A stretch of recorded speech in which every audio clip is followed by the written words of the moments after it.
Okay, we'll go ahead and get started. Welcome to day 3.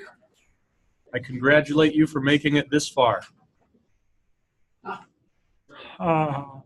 Just to start, I want to show you some changes to the wiki.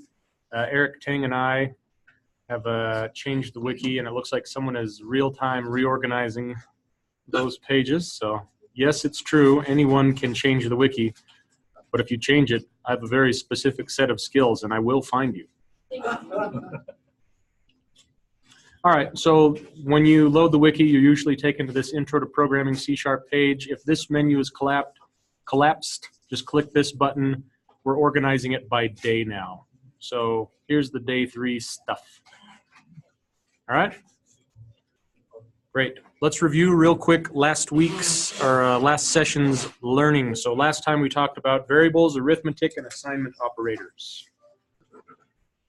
So I'm going to real quick open a project and let's review our stuffs.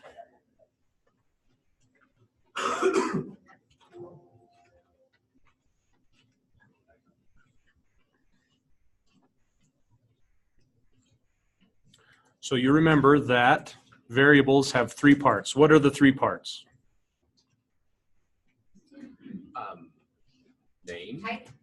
Name, type, value, and sign. Just kidding, it's value. Yeah. So if I were to look at this variable, it's a little tricky here because this is an implicitly defined variable.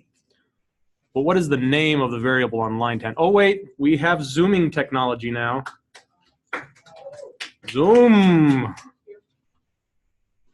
How's that in the back? That look better? Okay.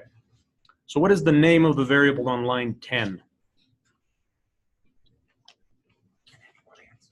Anyone can answer. Input, thank you. Okay. What is the type of the variable? It's a string, right. We're going to learn today about console.readline always puts in strings. Okay, and the value is something that we're going to learn about today. Okay, there are lots of types of variables. For an outline of those, I would go to the wiki, go to day 2, and scroll down to this summary table here that talks about the types of variables. Okay? There is also arithmetic operators in C#. We covered those last time. Arithmetic operators for addition, subtraction, multiplication, division, and modulus. We also talked about some syntactical sugar, which is basically a fancy, nerdy way of saying shortcut. And those assignment operators that we learned about, plus equals, minus equals, are syntactical sugar.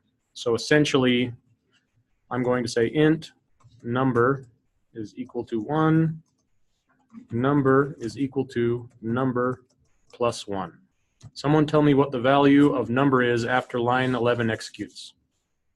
2. Okay? Let's do the same exact thing, but I'm going to call it num. It's equal to 1. Someone tell me what the value of num will be after line 14 executes. 2. Yes, the line 14 and the line 11 are essentially doing the same thing. They're taking the value in number, they're adding 1, and they're storing the result of the addition back in the number. But as you can see, this is a little bit of a shortcut or syntactical sugar. Okay, that's a review from last week. Does anyone have any questions about last week's stuff? Again, if you missed last week, go to the wiki. The wiki on day 2 has a link to our class that we did on what was it, Thursday last week? Okay, great. This week, today, we're going to talk about input and output for our computer programs. And I just want to show you one thing that if you can master this skill, you will be a software developer within 4 days. Just kidding. No, very soon. Okay. There is a saying that I like that I've read on blogs. It goes like this: weeks of coding will save hours of planning. So think about that, right? I could code for weeks and weeks and weeks in order to avoid a couple hours of planning, right?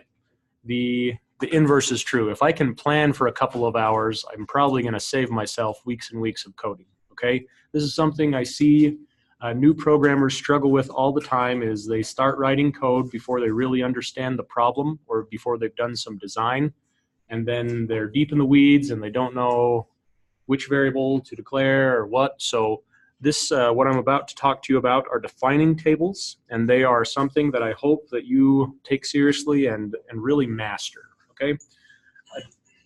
Let me say this. A computer program at a high level has three parts. It has input, it has processing, and it has output, okay? If you think about any computer program, think about your favorite computer program. Mine is Angry Birds, all right? In Angry Birds, there is input. It is my finger touching the screen and dragging the little bird back, right? That is the input to the computer program. The processing of the computer program is calculating the angle at which I've dragged the bird back and launching the bird and displaying the bird on the screen and knocking over the pigs, right? And the output is actually displaying all of that on the screen, okay? Think about your computer program. What is the input of your computer program? The processing is where these defining tables really help us out, okay? If you can, before you do any program, sit down and write a defining table, you will be much better off. You'll be able to take this program and understand it and write code for it much faster, okay? I want to show you what a defining table is real quick. You can use any tool. I'm going to choose to use Microsoft Word and a table just so that I can show you that this is a table, but you could use Notepad. You can do whatever you want. So I'm going to create a table,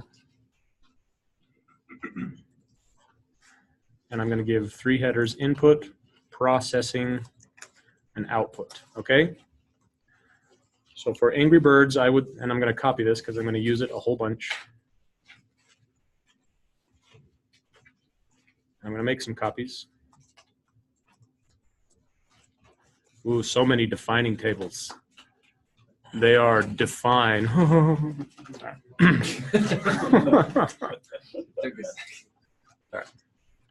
All right, so for Angry Birds, I would say the input to that program is a touch on the screen.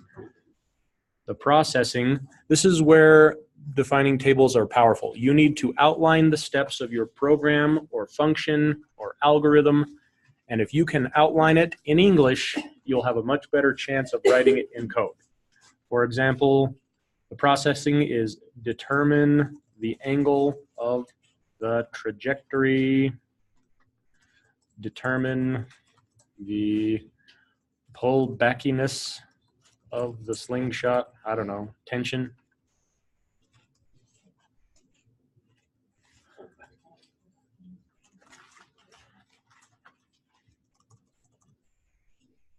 Tension. Shut up, Microsoft Word. Okay, chart, trajectory, move bird, make bird crash, kill pigs, knock stuff over. Okay, this is very high level and a little silly, but do you see what I mean here by defining table? I'm defining what the input is, I'm defining what the output is, and the steps to transform the input into the output. I can then take these steps that are written in English that I should be able to understand and translate them into code, okay? The output, of course, is dead pigs. Okay, let's do one together real quick. I want you to help me write a defining table for a program that takes in two numbers, and for those two numbers, first it asks for a low number, and then it asks for a high number, and then it counts all of the odd numbers in between those two numbers. So someone tell me, someone call out, what is the input to my program? One more time. A number. Okay. So we want two numbers, right? We want a low number and a high number. So I'm going to label this as a low number and as a high number. Okay, I want everyone to not even think about writing code. If I came to you in the hall, or I cornered you in the elevator and I was like, hey, give me the odd numbers between 1 and 10, what would you do? Well, you'd probably turn away and be like, I'm not talking to you, bro. But no, but let's say we were friends and you decided to do what I asked you to do. What are the steps to counting the odd numbers between a low number and a high number? I want to count the odd numbers between a low number and a high number, and I want you to tell me the steps. Start with the low number. Skip the next number. Skip the next number. Tally the first. Tally the next number, then skip, and then tally, and then skip, and then tally. Like a timer. Repeat until you reach the high number. Okay. Yeah, you're getting the idea, right? So let's say that the numbers that were input were 2 and 10. So I start with the low number 2, and then I skip the next number, and I tally the next number. Give you all even numbers. Okay, so let's say I started with 3. Oh, okay. Yeah. So anyway, we haven't touched code yet. We haven't even begun to write code, but by working out the problem and the process in this defining table, we will understand what code we need to write.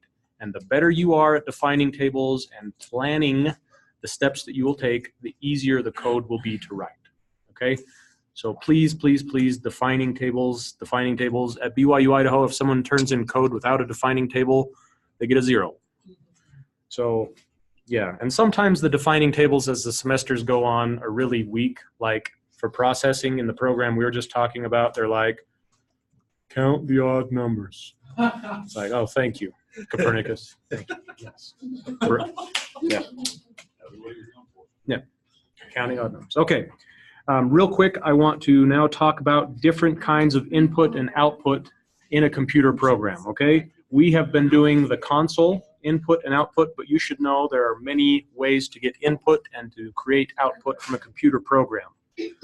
So at the console, we don't really use console input and output here at Health Equity. We build graphical user interfaces, right? Imagine trying to do some of your work by typing commands like get member dash 5551345 to load a member. It'd just be ridiculous, right? But console, it turns out, is very cheap buy-in. It's very easy to learn, and that's what we're going to use here in this class because the focus is C# and not building websites or user interfaces.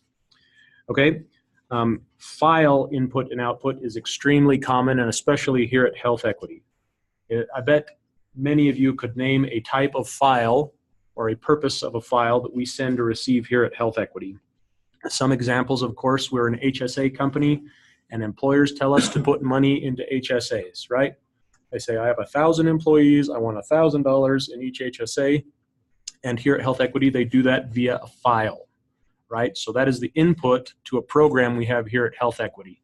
The file has a row for every employee of the employer, and it says this is the employee's identifying information and an amount I want to put in their HSA. We use that as input for our program, and the output is written not to a file, right? What about files that we produce here at Health Equity? Is anyone familiar with the investments that you can use here at Health Equity with your HSA? Somewhat? Okay. Let's say you're on the portal, you invest in 100 shares of XYZ. We actually communicate with Charles Schwab to create those trades by means of a file. So we have a computer program that is doing output with a file, right? So do you see how files can be input and output to our computer programs?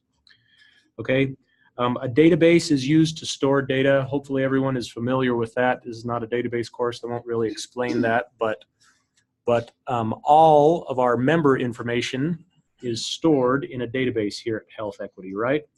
And when we need to charge members for having an HSA, an input to our program is a database query to say what members have a certain type of product, and then the program does its processing to charge them, and the output is more data stored in the database. Okay?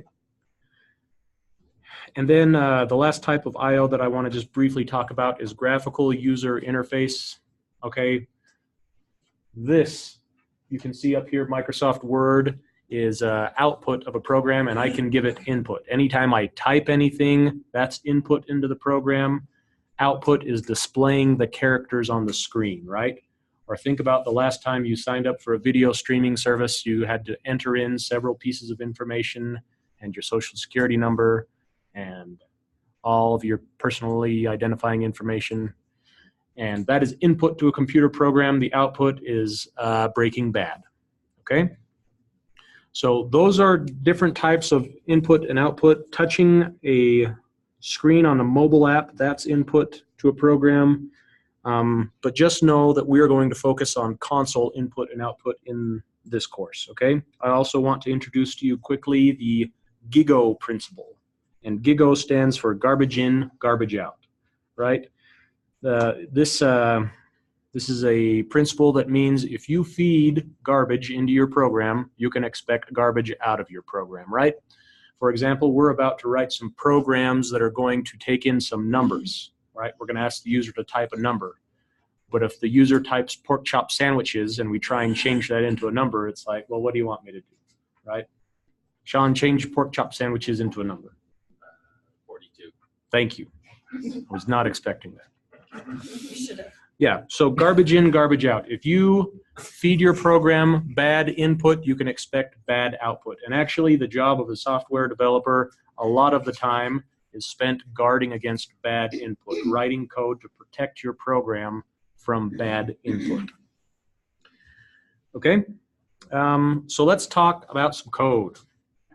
I've got up here on the wiki a couple different, on day 3, in the glossary, I've got a couple different methods that we're going to use now, okay? They all are prefixed with console dot, right? So these methods do different things for us.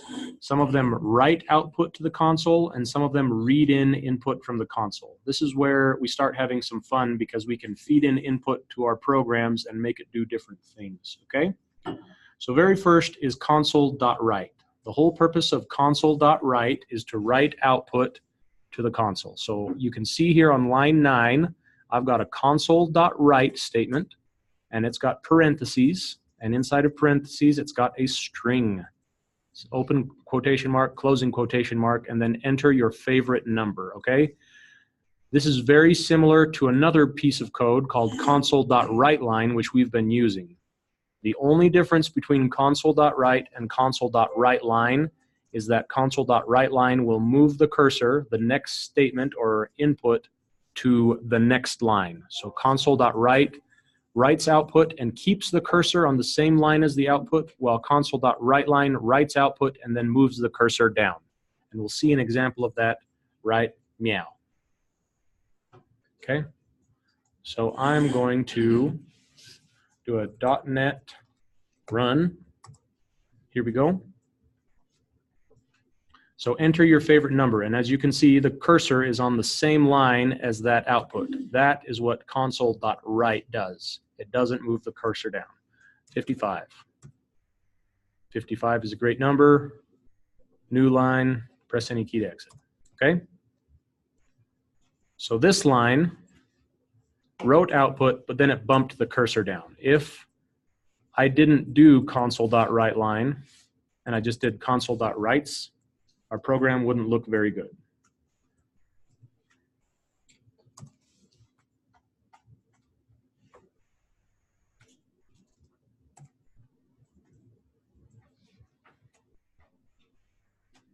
Right, see these two got combined where they were on separate lines here, so just know that's the difference between console.writeLine and console.write. We would want to use console.write when we're prompting the user for information. You don't have to. Okay? Any questions on that? Is the reason that it skipped a line after you put your input because it did read line? Is that? Right. Well, read line, which we're going to talk about right now. So the question was, why did it skip a line after I typed 55 and hit enter? That's because we've got a couple methods that will read input from the console, and those are right here. Read line and read key, right? Read line, you type, when we make a read line call, We say, I want all of the characters that the user types until they hit enter, right? And make a new line. So it's the act of pressing enter that gives you a new line. But console.readline will get all of the characters that were typed before you hit enter, okay? And then console.readKey is one that we usually use when we're debugging to make sure that the console doesn't immediately exit, right? Console.readKey basically says, I'm waiting for one single character to be pressed, whether it's the enter key or the L key or the space bar. I'm just waiting for a key to be pressed before I proceed. So most of the time when you are going to get input into your program, you're going to want to use console.readline, okay? So those are 4 methods that are very useful to you as you are getting input and writing output to the console. Okay? One thing to note is all input that comes in via console.readline comes in as a string. So you notice that my program here is asking the user for a number, right? And I read the number in, get rid of this garbage. I read the number in, but if I had to do math on the next line, I'd have a big problem.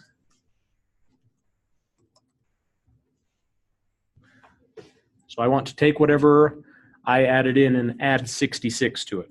Let's run it and see what happens. Spoiler alert, it's not going to work the way you think it is. 100 plus 66 should be 166, but it is in fact 10,066, right? And the reason that that happened was we are doing what's called string concatenation, combining 2 strings together rather than doing math. Because everything that comes in from console.readline comes in as a string. Even though I typed a number, it comes in as a string. And so you may be asking, but Ben, how do I get those strings to turn into numbers? And the answer is right here on the wiki. Right? There are 2 methods that we can use to turn strings into numbers. Once again, remember the garbage in, garbage out principle. If you try and turn pork chop sandwiches into a number, it's not going to be 42. Right? But if you pass it in a good non-garbage number, it will convert it to a number. So let's write that real quick. Okay, I'm going to wrap my, well, first off, I'm going to do this. I'm going to say int the number is equal to convert.toInt32, and I'm going to pass it in a string, and the string is my input variable. Okay, and now I'm going to say the number plus equals 66. And rather than using my input variable, I'm going to use my the number, which is actually a number. So I'm going to run this again, same inputs. I'm expecting to see 166 rather than 10,066. 166, okay? So just remember, all input comes into our program as a string. If we want to convert it to a number so that we can do math, for example, in a coding assignment that you're about to get, you would need to use the convert.toInt32. And all that does is change a well-formatted string that contains a number into a number. Okay, any questions around that? What is the toInt32? Yeah, there are lots of convert methods. Actually, if you look on the wiki, there's also a convert.toDecimal, right? Int32, as you remember, is just one of our data types.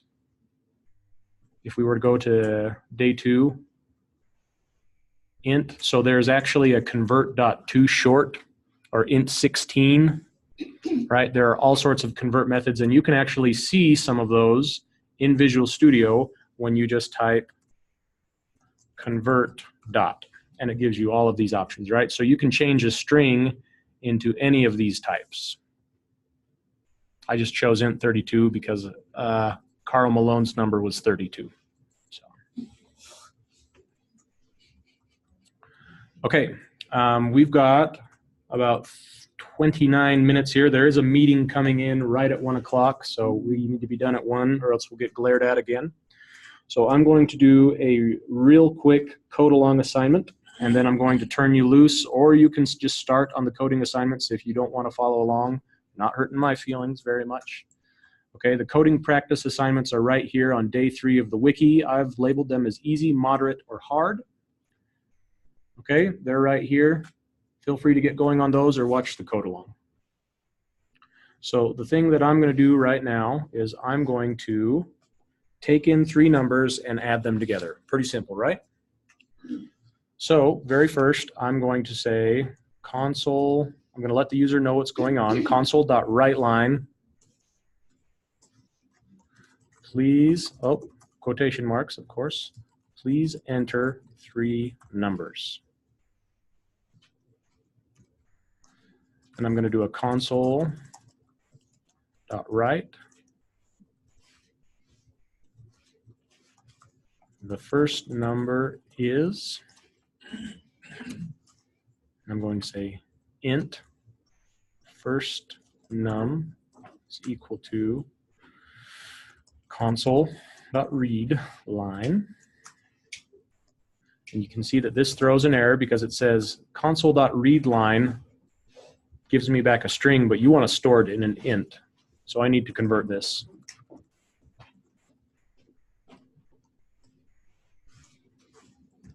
Okay. I'm actually going to copy these last 2 lines and paste them. And then I'm just going to change some of the variable names from first num to second num, and from first num to third num. And I'll of course change my messages. The second number is, and the third number is. Okay? I'll pause here for just one moment while you catch up. If you don't feel like you want to type it, that would be fine. I'm just going to put it here in Teams. No, I'm not. No, I'm not. Not going to do it. Sorry. I don't want to minimize. Okay. I've written a program. I've read in my 3 numbers. Question back here. Sorry, no, if you're going on, go ahead. Okay. I just wanted to, if somebody hasn't started yet, like if I just opened up Visual Studio Code, Oh, yeah. then the first line would be the symbol, or would I be starting? So if you've just opened Visual Studio Code, we'll have to create a console application with you here in 1 second. When Eric's free, he can help you do that. Yep. Yeah, you got to create a console application before you can write code. Yeah. Okay, so I've read in my 3 numbers, and now I just want to add them. So I'm going to do a console. First off, I'm going to add them. Int sum is equal to first num plus second num plus third num. And then I'll create my message, console.writeLine. The sum of those numbers is, and I'm going to use a plus sign. This is string concatenation, which we'll talk about next time, so just bear with me here. Sum. Okay. I believe I'm ready to run. So I'm going to save, and then I will do a .NET run. And the console here should ask me for 3 numbers. The first number is 100, the second number is 200, and the third number is 300, and the sum should be 600. The sum is 600. Yay, first try. Okay.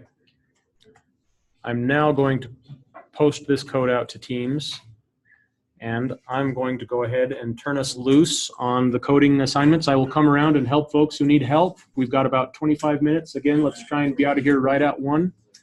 But yeah, go to code. Hold on, I got to end the recording.